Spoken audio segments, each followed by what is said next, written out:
Hi, my name is Elise. I wasn't supposed to be home that day, but something told me to come back early.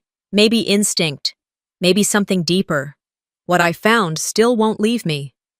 My grandmother, soaked in cold rain, sitting outside like an afterthought, eating from the dog's bowl while my family laughed around the BBQ pit. No one noticed. Or worse, maybe they did. And that was only the beginning. They said she was slipping, that she needed to be managed. But when I found forged documents, erased signatures, and bank accounts with my name missing, I realized something bigger had been happening all along. Was it care? Or control? And how long had my family been preparing to erase her? Erase me? Do you really know what goes on behind the curtain of your own family? I didn't plan to come home early that day. It wasn't like me to leave work on a whim, but my last patient had canceled, and something in me, call it instinct, call it exhaustion, told me to go home. The rain had been steady all morning, painting the small town of Ashbury in streaks of gray, the kind of weather that made you want to crawl under a blanket and pretend the world didn't exist. As I turned onto our street, the familiar sight of my childhood home greeted me.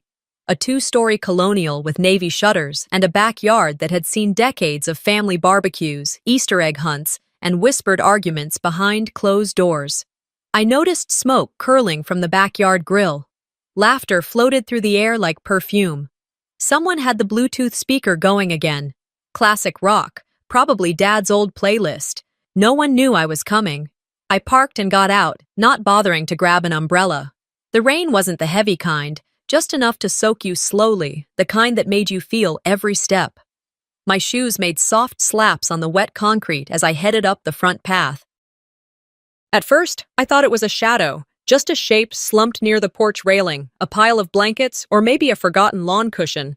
But as I got closer, the outline became clearer. Frail shoulders, a thinning head of gray hair, damp and clinging to the nape of her neck. And then, the bowl. My feet stopped moving. My lungs forgot their purpose.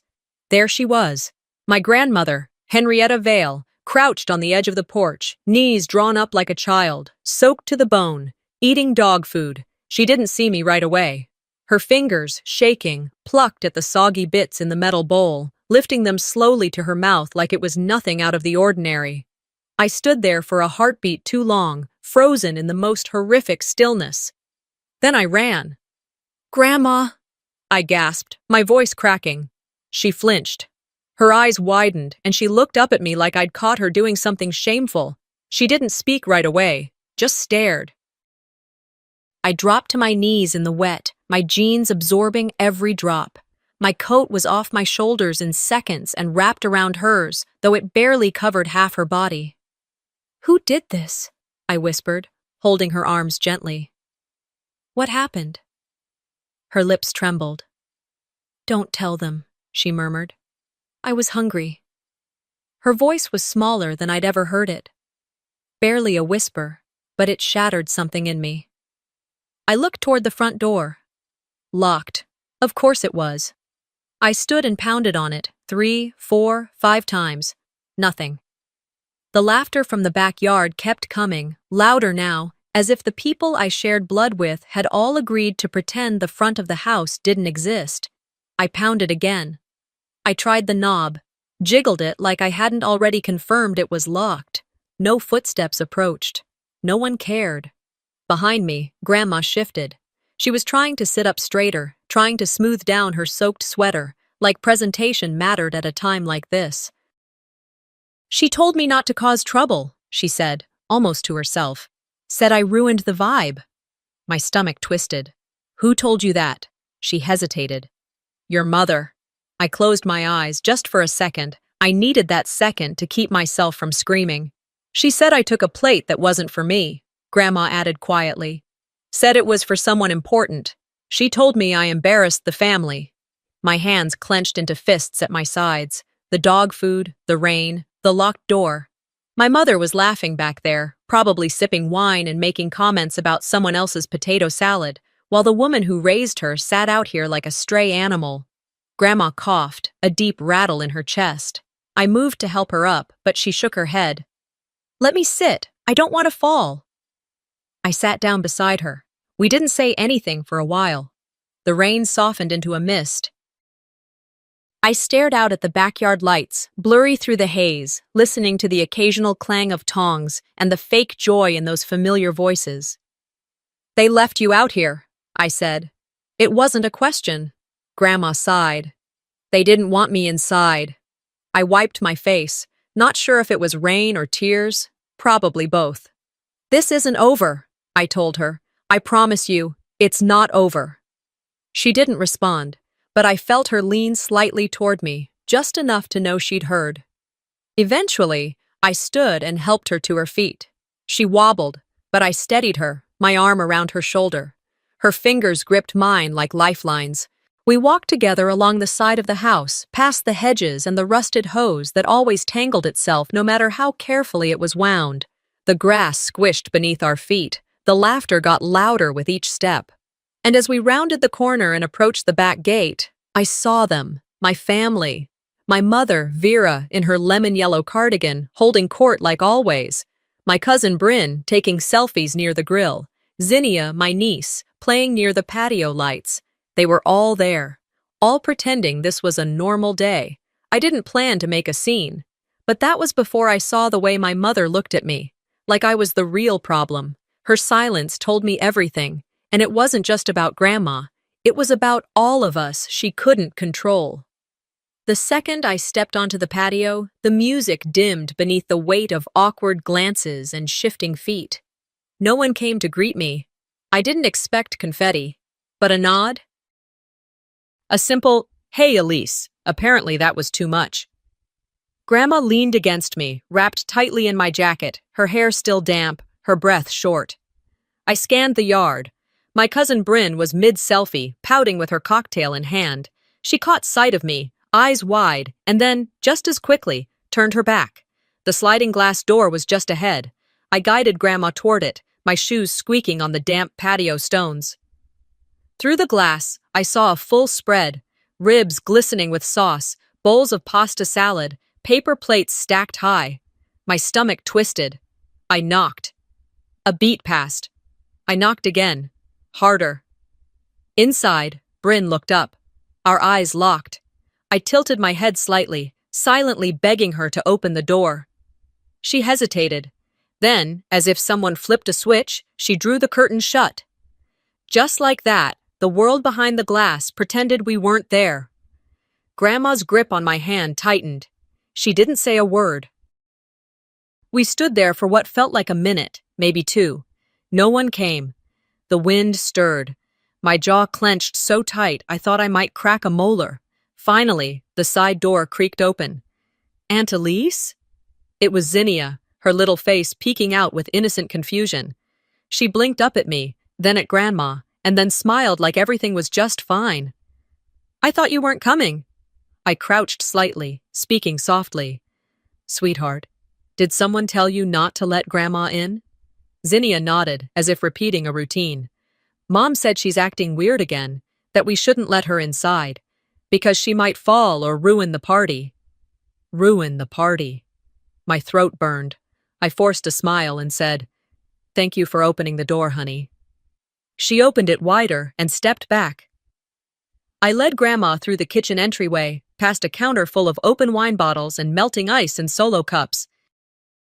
We walked into a house that had once smelled like cinnamon and pot roast, but now reeked of vanilla candles and too much surface disinfectant. I sat Grandma down at the kitchen table, pulled out a towel from the drawer, and started patting her shoulders dry. Her lips were slightly blue. I rubbed her hands between mine.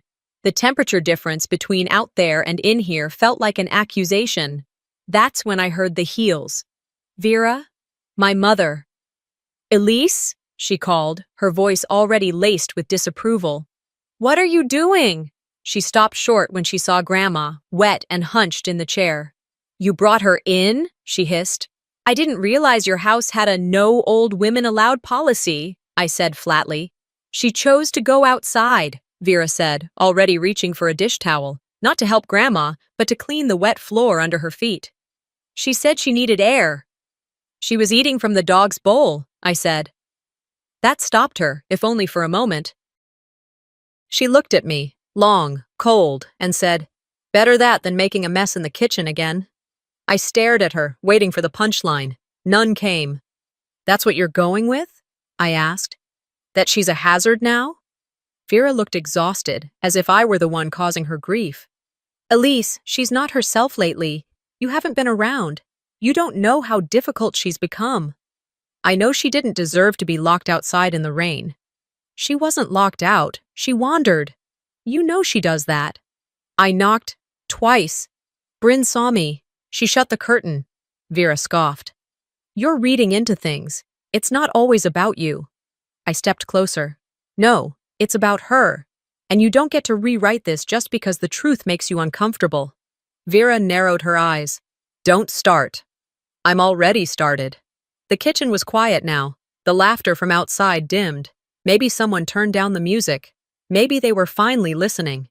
Vera folded her arms. "You're making a scene." "No," I said. "You made this scene.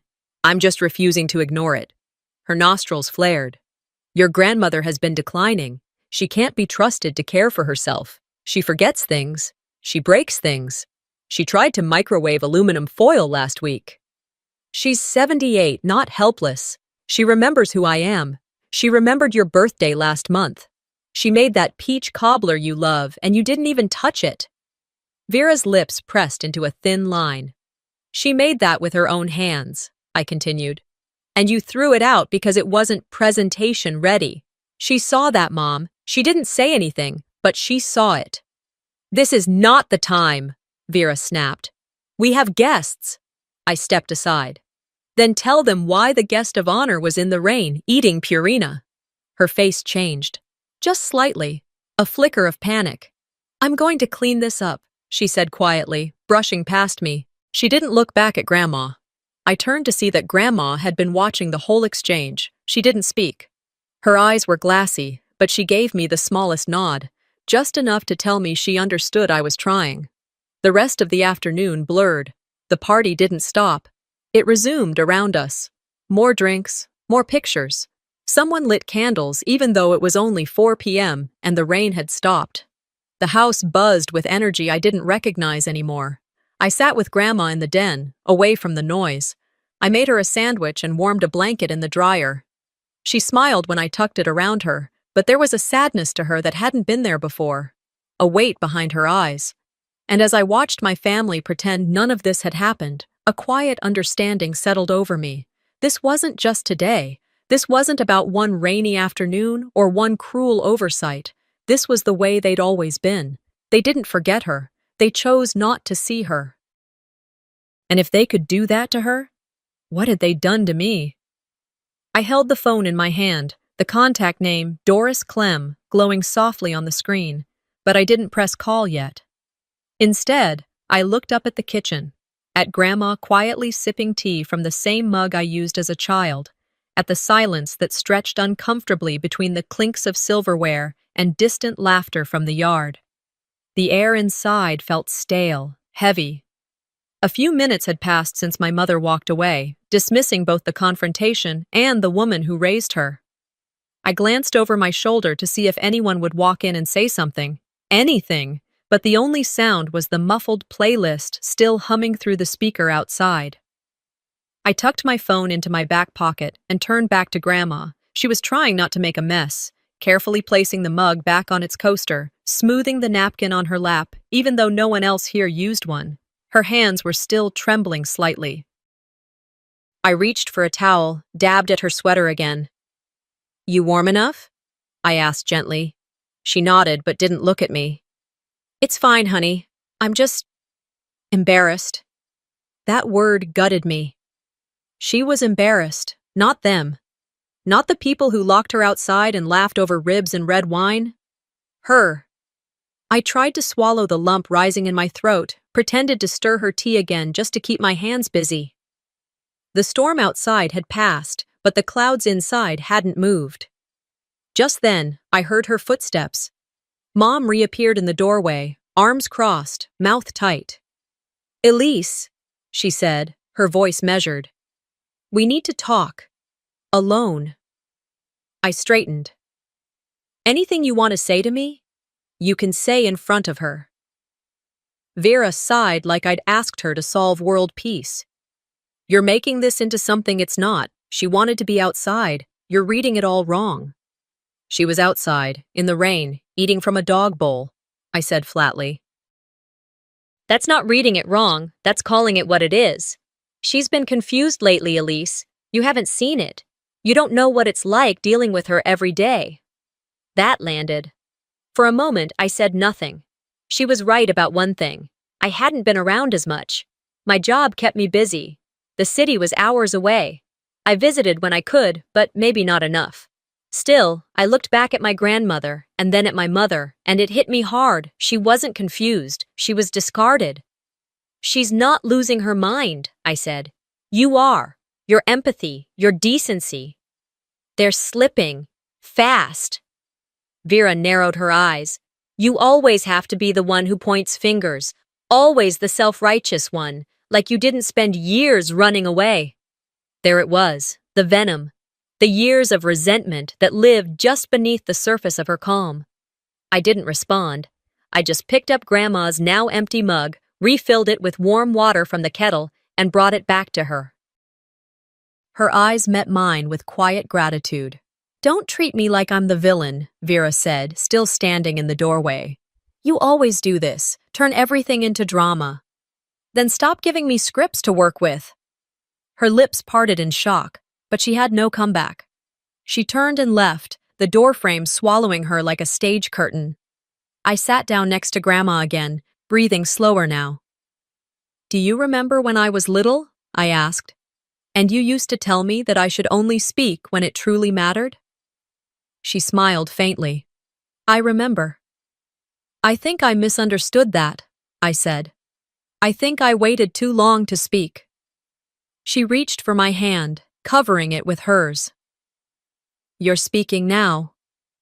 I nodded, blinking hard. Later that afternoon, the house felt like it had returned to autopilot. The family outside laughed, clinked their glasses. The curtain Bryn had drawn earlier was still closed. I walked toward the window and peeked out. The world behind the glass might as well have been a different planet. Bryn posed again for another selfie, pouting with a drink in hand. Behind her, Uncle Martin was balancing a beer on his head to make the kids laugh. My cousin Jenny was dancing with her toddler to some throwback 80s song. It was as if nothing had happened, as if a woman hadn't been left out in the cold just hours earlier, as if I hadn't screamed silently in every room of this house since I was 12, invisible. I stepped away from the window. Grandma, I said, coming back to the kitchen, I won't let them do this to you again. She didn't reply with words, just reached out and gave my hand a soft squeeze. That gesture was louder than anything I could have said. Evening crept in slowly, and I helped her get ready for bed upstairs. Her room hadn't changed much since I was young. Same floral bedspread, same lamp with the little ceramic rabbits at its base. She brushed her hair, then let me braid it gently like she used to do for me. I tucked her in and kissed her forehead. Sleep well, Grandma. She looked at me and said, Don't let them put me somewhere. It was the first time she said it outright. I won't, I promised.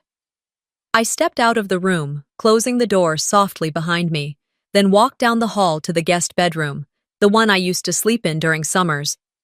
I sat on the edge of the bed, pulled out my phone again. The screen was still lit with the name I hadn't yet called. Doris Clem. My thumb hovered for a moment. I exhaled through my nose and hit call. If anyone remembered who my grandmother used to be, it would be Doris. The phone rang twice before Doris picked up. Her voice on the other end was a familiar comfort, softened by age but still crisp with purpose. Elise, is everything all right, honey? There was a pause on my end. The question was so simple, so ordinary, but it made my chest tighten. I just needed to talk, I said. About Grandma, can I come over? There was no hesitation in her reply. Of course. I just pulled some lemon cookies out of the oven, still warm. Come on by. The walk from my house to Doris's wasn't far, but the rain had picked up again, not as harsh as earlier. just a steady drizzle that seemed to match the weight sitting in my chest. The kind of rain you didn't mind walking through when your mind was louder than the weather. When I knocked on her door, it opened almost immediately. Doris Clem looked exactly the same as the last time I saw her. Silver hair pulled into a bun, reading glasses perched low on her nose, and that same deep pink cardigan she always wore when it got cold out. "Elise," she said, ushering me in with a warm hug. "You look exhausted." I managed a tired smile and stepped into her living room, which smelled like baked citrus and old books. The fireplace was crackling gently, casting soft shadows against the wood-paneled walls. She led me to the sofa, handed me a warm mug, and sat across from me in her armchair, the one with the frayed floral fabric and a knit blanket tossed over the back. "I saw your mom earlier," she said casually. "Looked like she was hosting a party fit for the country club." I nodded, sipping the tea. It was supposed to be a family gathering, but something happened. Doris waited, patient as ever. She locked Grandma outside, in the rain, and when I found her, she was eating dog food off the porch. Doris's hand froze halfway to her mouth. The look on her face went from confusion to pure disbelief. "You're kidding." "I wish I was." She set her tea down with care and leaned forward. "That doesn't surprise me. But it still hurts to hear." "You said that before. What did you mean?" I asked. Doris gave me a long, searching look, as if weighing what to say. Then she sighed. "Henrietta wasn't always this quiet. When I first moved to Ashbury in the late 70s, she was the one who welcomed me. She had her hands in everything: school board, library drives, after-school programs. She built the community pantry with her own 2 hands, you know." I blinked. I hadn't known that. "She used to run a tutoring program in her garage," Doris continued. "Kids lined up down the block. Your mother was one of them." I swallowed hard, unsure what to say. "She was fierce, your grandmother. In the best way. She wasn't loud, but when she spoke, people listened. She had a gift for making you feel seen." That sentence clung to me. "I've never seen my mom talk about her like that," I said. "It's like she's ashamed of her." Doris leaned back, sighing again. "Your mom, Vera, always had a chip on her shoulder, wanted to be seen as important. She thought your grandmother was too small town, that she made everything about charity, community. Vera always wanted to climb the ladder. Henrietta wanted to build the ladder for others." The difference had never felt clearer, and it made the anger in me twist into something deeper: grief. "She didn't shrink," Doris said quietly, placing her hand over mine. "She was shrunk by people who stopped seeing her." I stared down at our hands. "I see her." Doris squeezed my fingers. "Then fight for her, while there's still time." I stayed a bit longer, mostly in silence, listening to the rain tap against the windows. The fire crackled. It felt like the world had stopped for a moment, letting me breathe again. When I returned home, the house had quieted some. The party was winding down. A few cars were already pulling out of the driveway. I slipped through the front door, unnoticed, and walked straight to the kitchen. There it was, on the floor near the back door, Grandma's metal dog bowl. I didn't touch it right away. I just stared at it. The inside was still wet from the rain, a few soggy pieces of kibble stuck to the rim. I bent down, picked it up, walked to the trash, and tossed it in. I heard the clatter echo in the bin, sharp and final. In the pantry, I found some chicken stock and noodles. I got out Grandma's favorite pot, the one with the faded sunflowers on the side, and started making soup the way she used to. No shortcuts, everything done with intention. While it simmered, I went upstairs and opened the cedar chest at the end of my bed. Folded neatly inside was a blanket, pale blue with little ducks printed along the trim. She'd made it for me when I was 6. I brought it down and draped it over the chair in the den. When the soup was ready, I ladled it into the fine china bowl that had sat unused for years, the one usually saved for holidays. I set the bowl down gently on the coffee table next to the blanket. Grandma was napping in her chair when I entered the room. Her breathing was steady, but when I placed a hand on her shoulder, she stirred. "Elise?" she murmured. Dinner's ready. She opened her eyes and blinked up at me. Did they leave? Most of them, I said. The important ones stayed. She smiled, slow and tired. I helped her sit up, placed the bowl in her lap, and sat beside her as she took the first spoonful.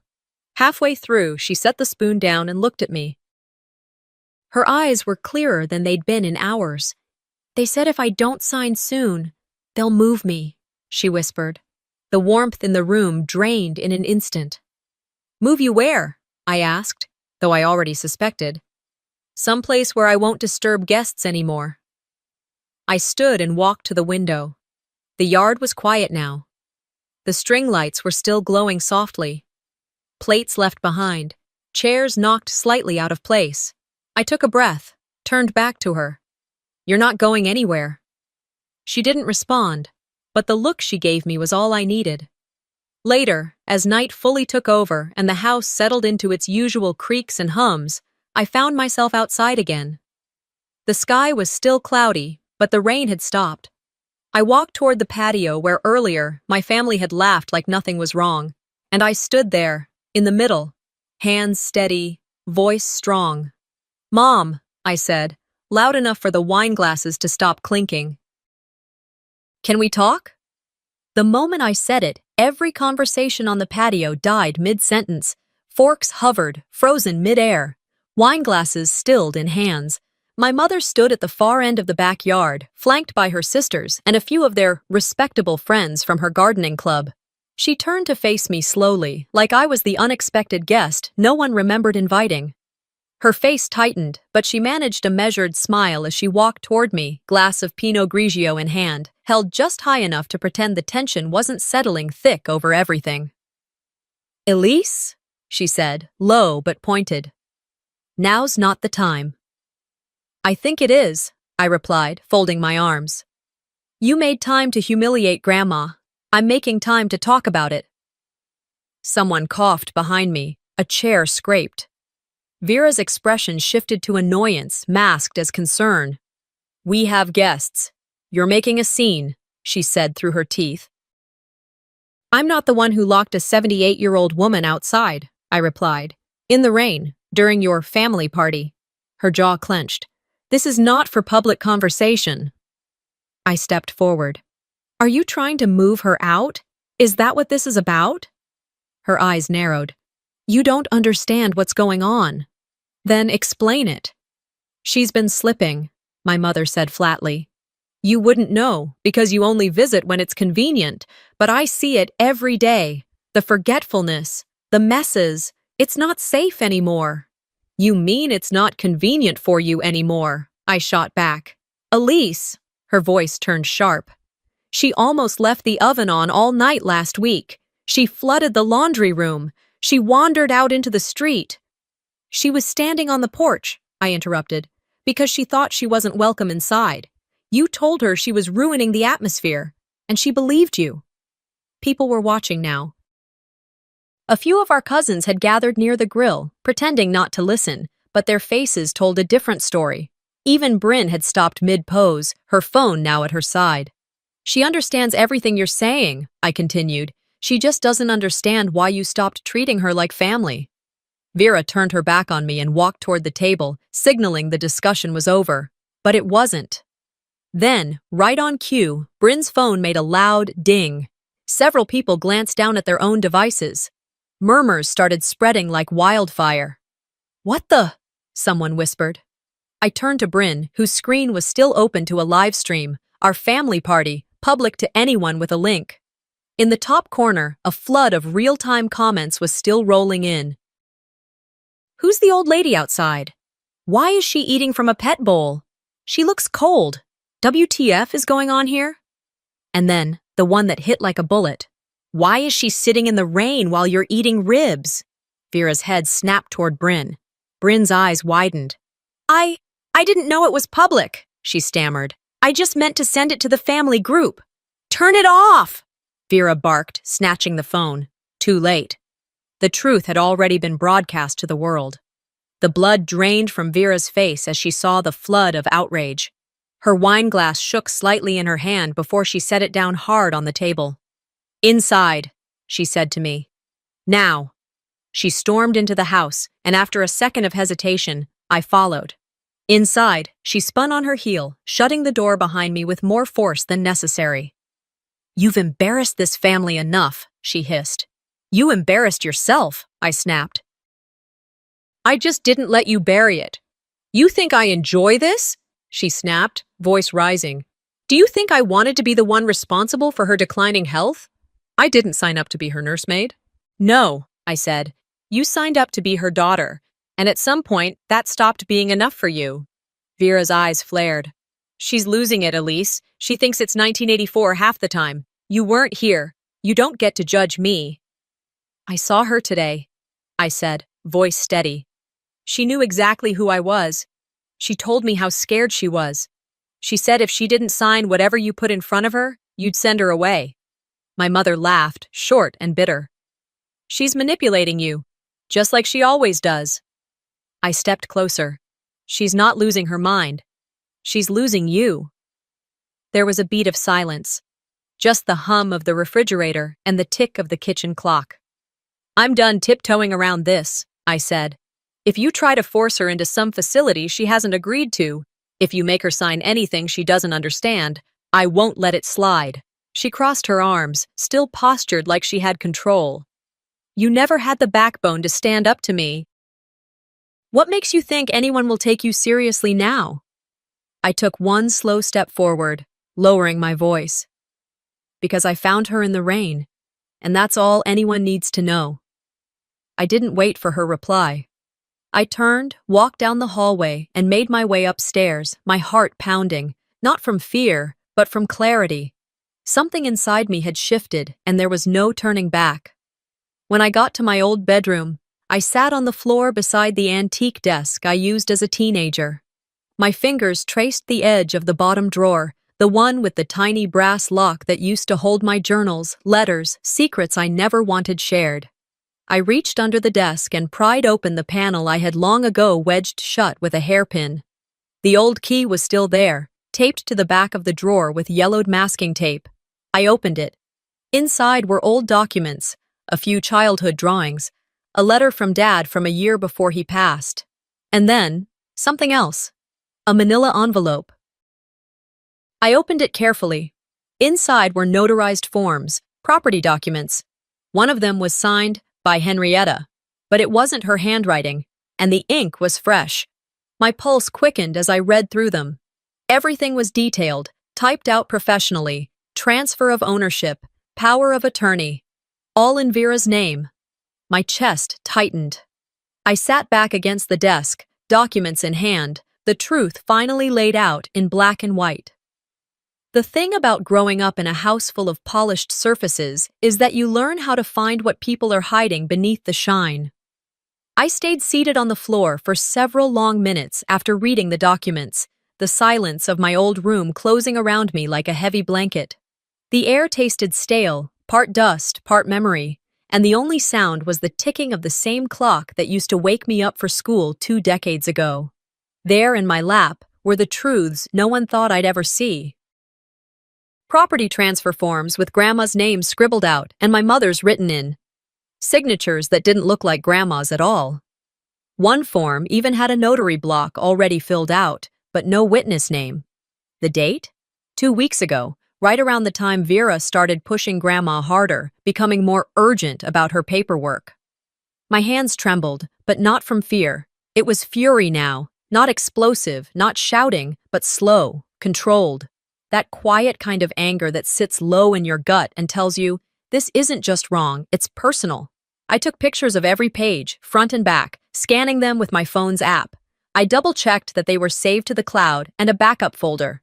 I labeled them Henrietta, Estate Docs. Then I locked everything back in the drawer and stood up. Downstairs, the house had gone still. I assumed most of the guests had trickled out by now. From my window, I could see only 2 cars in the driveway, one of them Bryn's. The string lights out back still glowed, casting soft shadows on the fence. The air smelled like grilled meat and wilting hydrangeas. I took a deep breath and walked down the hallway, past Grandma's room. Her door was cracked open. I peeked in and saw her sleeping peacefully beneath the blue duck-printed blanket I'd given her earlier. A sense of urgency stirred in my chest. I needed to act now, while she was still under this roof. In the hallway, I paused outside the living room. And that's when I saw it. A new family portrait, framed and mounted on the wall. There was Mom, center stage, one hand on my brother's shoulder, her other resting lightly on Zinnia's back. Everyone was smiling. Cousins, aunts, uncles. Even I was in it, standing off to the right, a little out of focus, but there. But not Grandma. Her face had been cut out. Literally. The shape of her head had been trimmed clean from the print, leaving a pale void where her smile should have been. The rest of the frame was untouched, polished, celebrated. I stared at the picture for a long time, long enough to feel something sharp climb up my spine. That wasn't an accident. That wasn't some mistake at the printer. That was erasure. I didn't say a word. I walked past the living room and into the kitchen. The fridge was mostly empty, except for condiments and leftover cupcakes. I reached into the cabinet above the microwave and pulled down the bottle of arthritis medication I knew Grandma was running low on. I grabbed my purse, slipped on my shoes, and left through the front door. The nearest pharmacy was 20 minutes away. I drove with the windows cracked, letting the cool air hit my face, trying to clear my thoughts. At the counter, I gave Grandma's name and date of birth. The woman behind the register typed something in, then frowned. "It looks like the payment card on file has been declined. Do you want to pay another way?" I pulled out the joint caregiver card I had access to, one I'd used several times before without issue. She ran it again. Same error. Confused, I stepped aside and called the bank. It took 15 minutes and a lot of elevator music before I got a rep on the line. After security questions, I asked bluntly, "Why isn't this card working? I'm listed as a secondary caregiver for my grandmother, Henrietta Vale." The woman hesitated. "It looks like your name was removed from the account last Thursday by the primary account holder." Thursday. The same day Vera hosted that board meeting in town. I remembered because she made such a fuss about how busy she was and how she couldn't possibly deal with Grandma's meltdowns. "I see," I said, keeping my tone calm. "Can you tell me if a new card was issued?" "Yes," she replied. "To Vera Langford." "Thank you," I said, and hung up. I didn't buy the medication. Not yet. I wanted proof of the financial blockage, and now I had it. By the time I pulled into the driveway, the lights in the house were dimmed. Bryn's car was gone. The only one left was Mom's. I walked quietly inside, not wanting to deal with another confrontation just yet.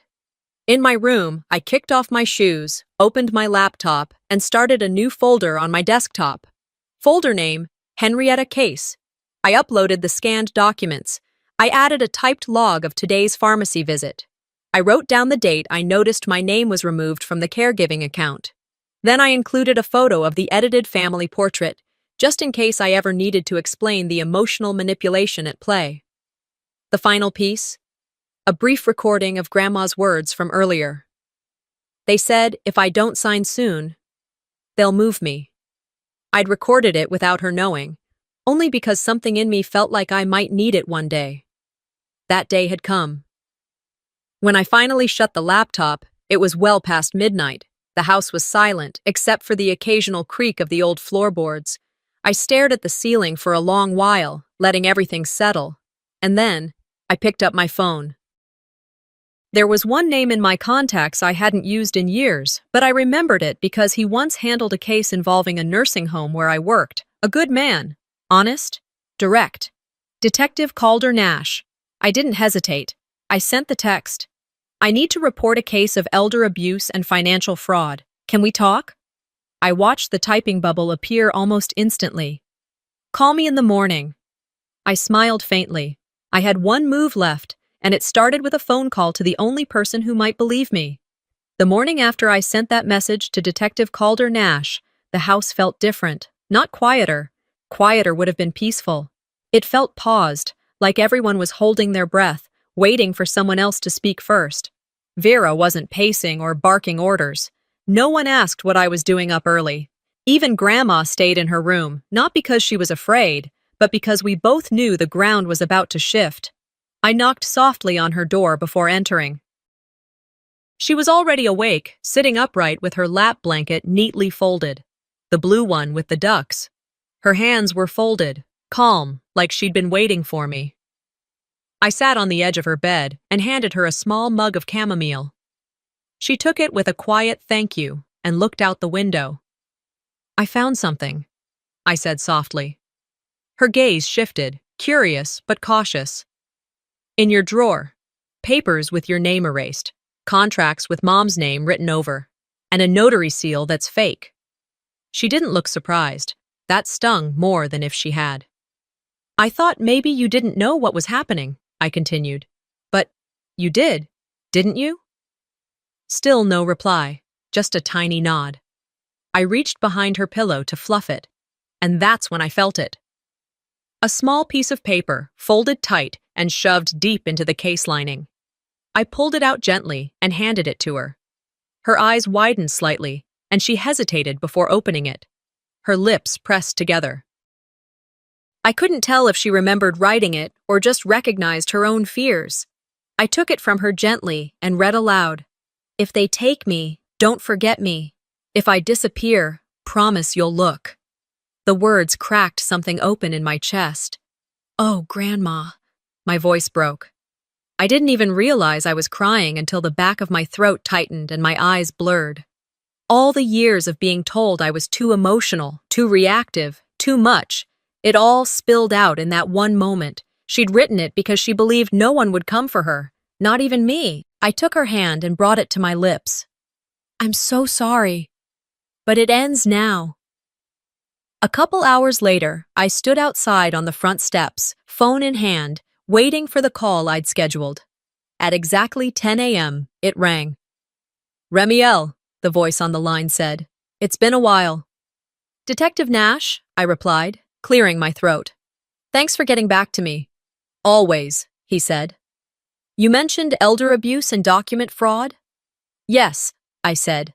And then I began everything.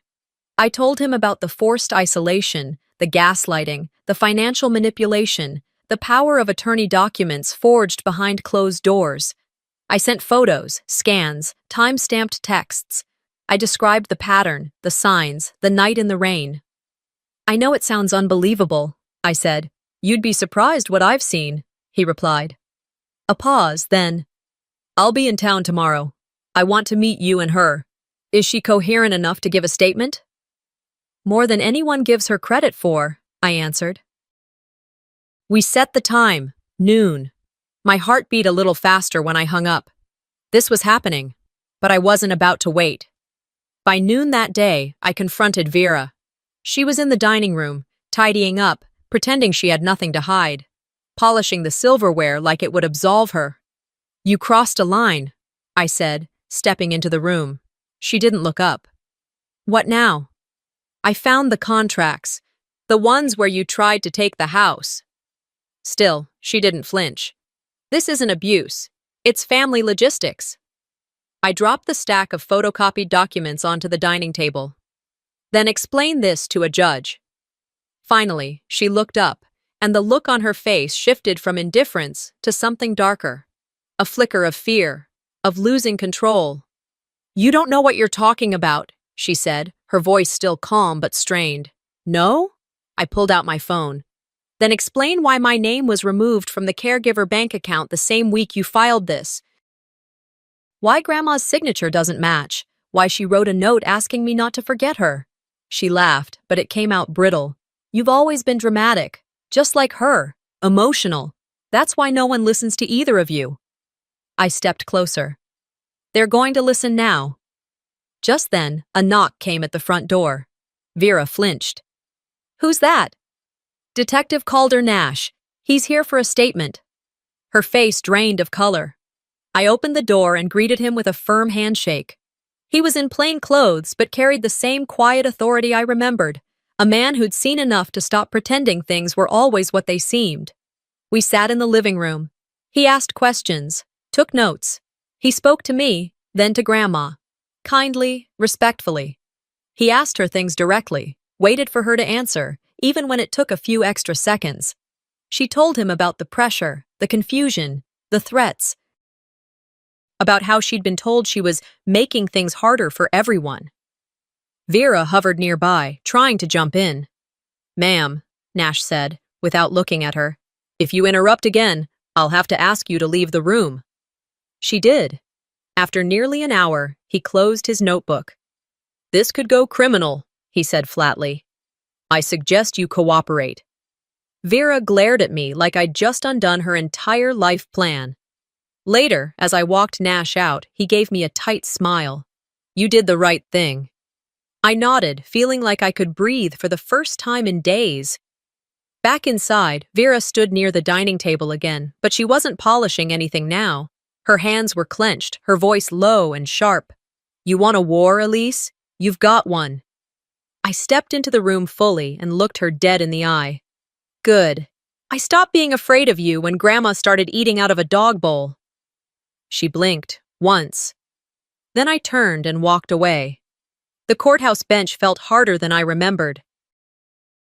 Well, it had probably always been that way, but this time, every second waiting made the wood beneath me feel sharper.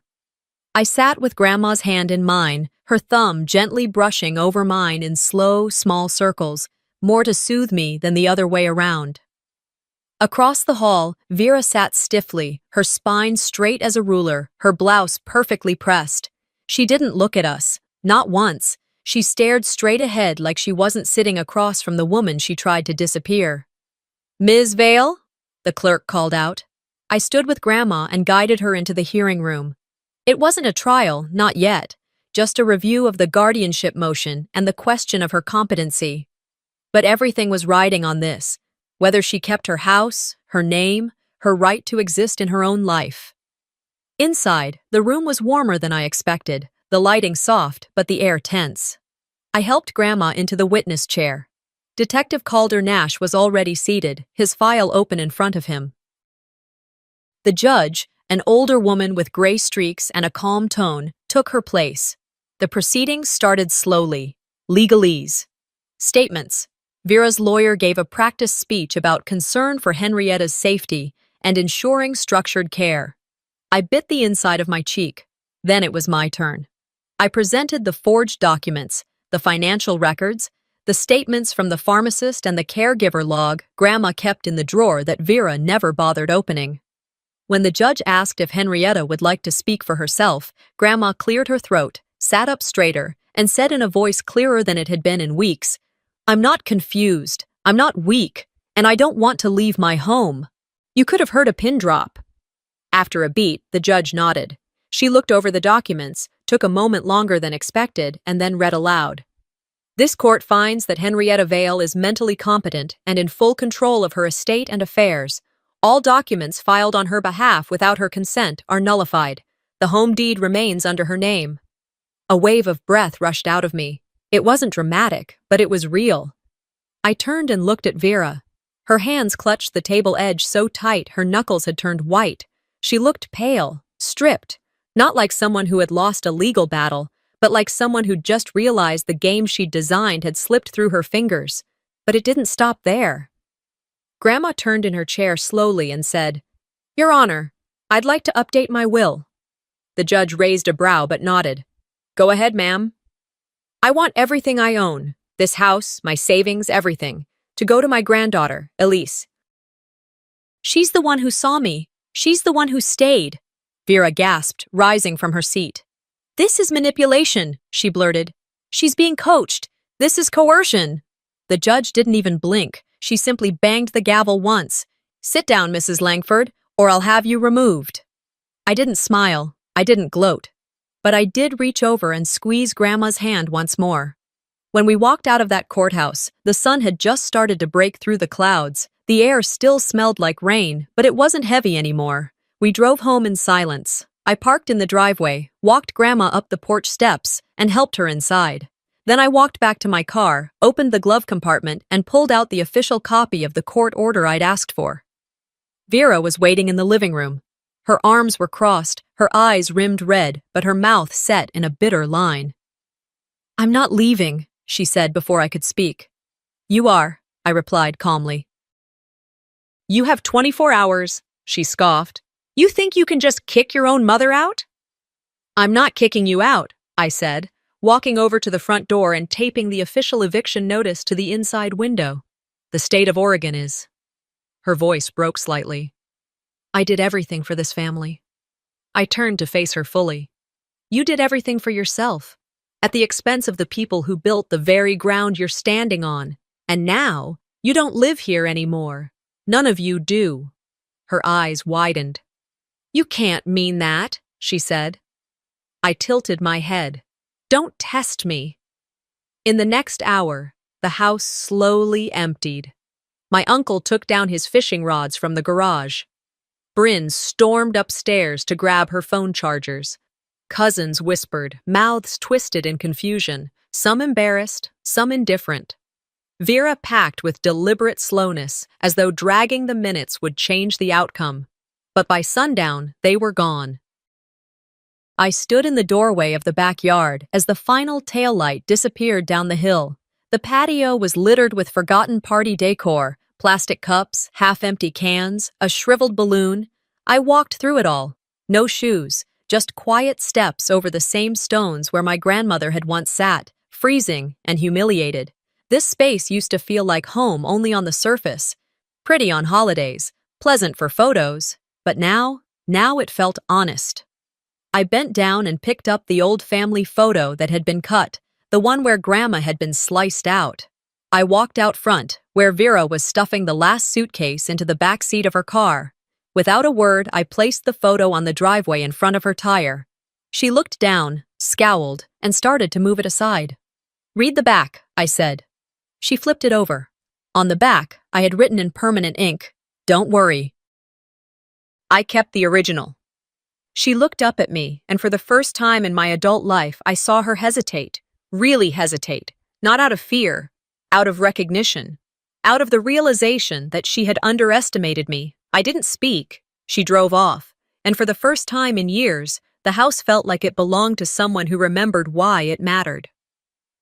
Autumn came gently that year, the kind of season that doesn't rush in with fanfare, but slowly brushes the trees with rust-colored leaves and invites the wind to speak softer.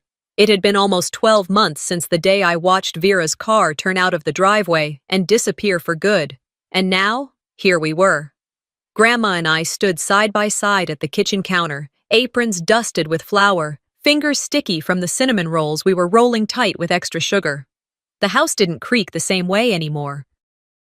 Maybe it was because of the new insulation, or maybe it was something less tangible, something about peace settling into the walls after years of holding its breath. She moved a little slower these days, but her laughter still filled the room. She didn't bake like she used to, not for long stretches, but she still insisted on being the one to check the dough. "That's not soft enough," she'd say, poking the top. "Start again." There was a new photo on the mantel. Just the two of us, standing in the garden, holding a basket of cherry tomatoes. Her smile in that photo was real. Not the forced, polite kind she used to wear when Vera directed family pictures like a film set. This one was different, honest, settled. Outside the kitchen window, the backyard had transformed. Where the old party tables once stood, lined with wine glasses and laughter that excluded, there were now raised garden beds. Tomatoes, squash, rosemary, things that took time and care and reminded us that growth isn't always loud. Every corner of the house had become a patch of restoration. The spare room Vera used as her office was now a reading nook with Grandma's bookshelves. The patio, where she'd once sat drenched and discarded, was now covered and lined with hanging plants, a bench swing, and wind chimes she picked out herself. The silence had changed, too. It used to mean fear, isolation. Now it meant something closer to serenity. There were still moments, of course. There were days when Grandma forgot where she put her glasses, or what day of the week it was. Once, she called me by my mother's name and looked so mortified she nearly cried. I just smiled, kissed her forehead, and said, "It's okay. I'll always come when you call." She rarely asked about Vera, and when she did, it was only once, gently. "Do you think she's angry?" I answered honestly. "Probably, but that's not yours to carry anymore." I hadn't heard from Vera since the court ruling. No emails, no voicemails, no letters pretending to be apologies. And honestly, that was fine. I didn't need her remorse. I didn't need to win anything. All I ever wanted was for Grandma to feel safe and seen. One morning, as I brought her breakfast on a white ceramic plate, the same plate Vera once said was too good to waste on oatmeal, Grandma looked at me with eyes full of tears. "You still see me," she said softly. I sat beside her. "I always did. They just didn't let me show it." She took my hand and squeezed it. Later that week, while sorting through boxes in the attic, I came across one of Grandma's old journals. The spine was faded, and the corners curled from years of use. Inside were pages of daily observations, grocery lists, and little reflections scribbled in the margins. And then, midway through, I found a line boxed in pencil. "Home is not where they let you in, it's where they never forget to wait for you." I closed the book and held it against my chest. The next day, I painted the line onto a small wooden plaque and hung it above the front porch, just to the left of the doorbell. That Saturday, Doris Clem stopped by with her famous pumpkin bread. She hadn't knocked yet. She never did. Not since last winter when she said, "I figure the door's open now, one way or another." We sat on the porch swing, Grandma between us, all of us wrapped in soft throws, watching the leaves fall in slow spirals. The scent of nutmeg drifted from the kitchen, and the distant chime of the wind bells filled the space between words. As the sun began to dip behind the hills, a light rain began to fall, soft, rhythmic. Grandma reached for my hand. I took it without thinking. From inside the house, the warm glow of the entryway light spilled onto the porch steps. And then, the doorbell rang. I stood to answer it. No one was left outside anymore. Sometimes family isn't about who shares your last name. It's about who shows up when it matters most. This story reminds us that silence can be as cruel as any word, and love, real love, fights back when it needs to. Have you ever seen someone in your family being slowly pushed aside? What did you do? Let me know in the comments, and don't forget to subscribe for more stories like this, where the quiet ones finally find their voice.